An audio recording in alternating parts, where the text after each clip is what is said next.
En el marco del doctorado en Ciencias de la Educación, del curso Enfoques Filosóficos de la Educación, quien les habla, Karen Torres, les presentará el tema de la educabilidad.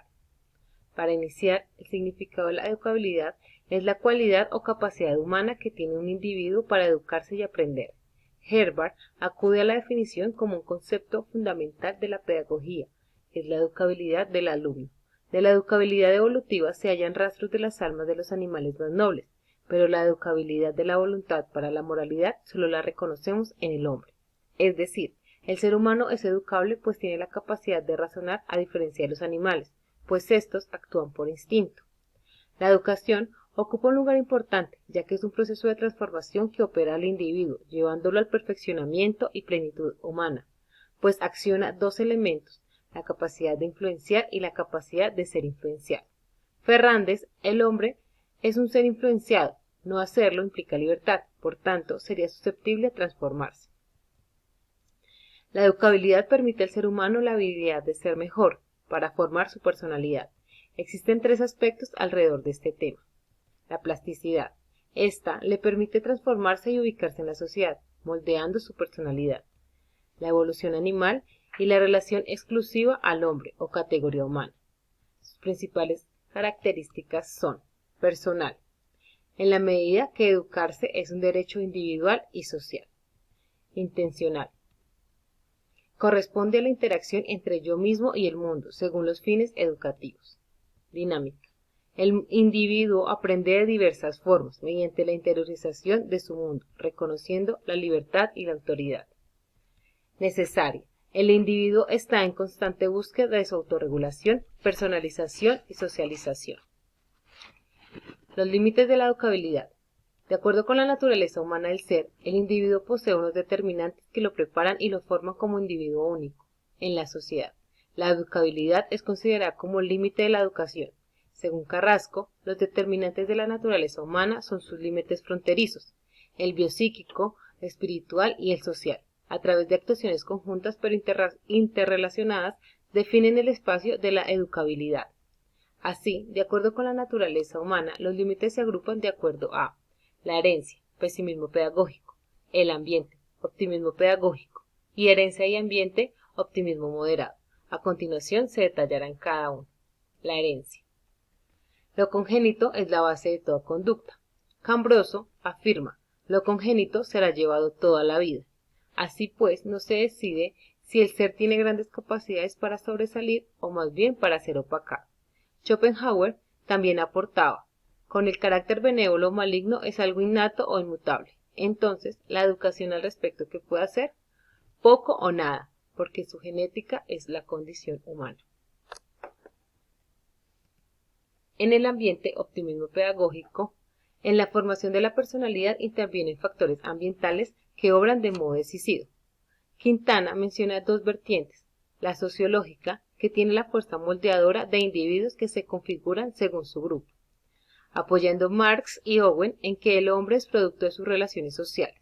También lo afirma Durkheim: la naturaleza crea individuos, la sociedad personas, centrando así la idea que la personalidad es adquirida, no construida, manipulable. La otra vertiente es la psicológica, donde la personalidad es plástica y se configura con las experiencias. Aquí pueden aparecer las diferentes concepciones del aprendizaje conductista, la respuesta a estímulos que moldean el ambiente.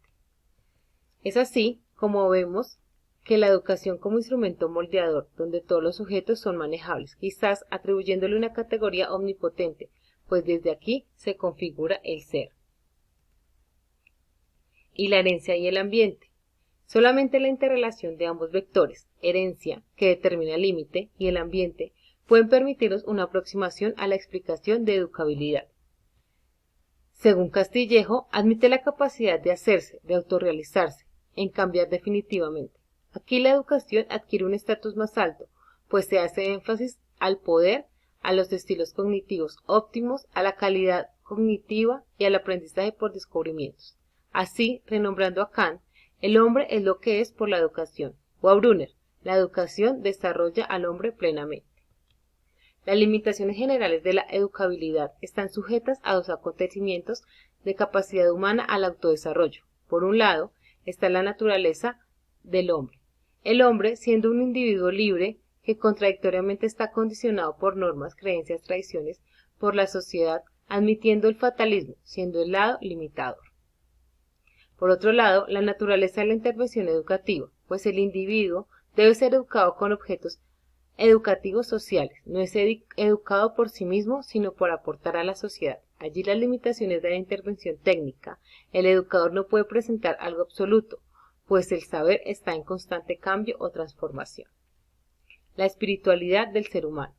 Solo el espíritu posee la inteligencia y la libertad perseguida por la educación. La educabilidad es una categoría general del espíritu. Incide en el espíritu humano y se manifiesta en sus funciones. Solo el hombre puede ser sujeto adecuado de educación. Por tanto, solo es poseedor privilegiado de la dimensión espiritual. San Cristóbal le atribuye 3 características fundamentales que le aportan a la educabilidad.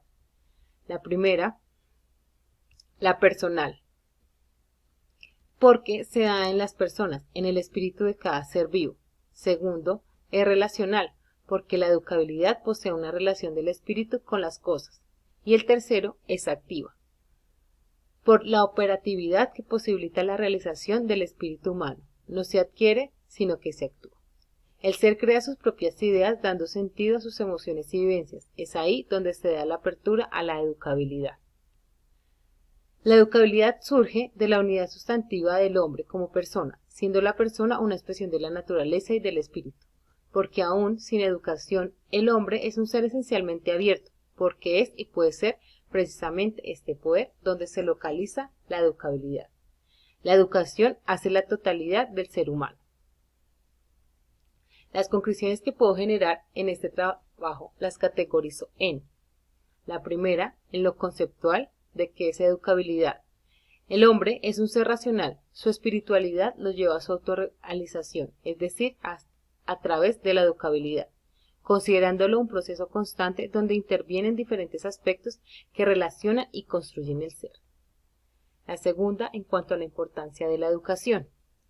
El estatus que debe recibir la educación debe considerarse el más alto, pues como vimos, permea desde cualquier concepción, desde donde se analiza la construcción del ser.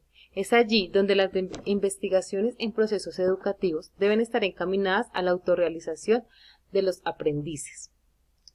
Y por último, en cuanto a lo profesional y personal, cada ser es único, y el indagar si es influenciado por la sociedad o simplemente si sus rasgos genéticos definen que sus características, capacidades o aptitudes pasan a un segundo plano. Allí lo importante a analizar es que nosotros como educadores debemos ver en cada individuo una microsociedad tan diferente que posiblemente en algún punto puedan converger, como el de orientar su autorrealización. Por ende, nuestras maneras de enseñar, nuestros criterios de evaluar, nuestros ritmos de aprendizaje no se deben regir de igual manera. Gracias.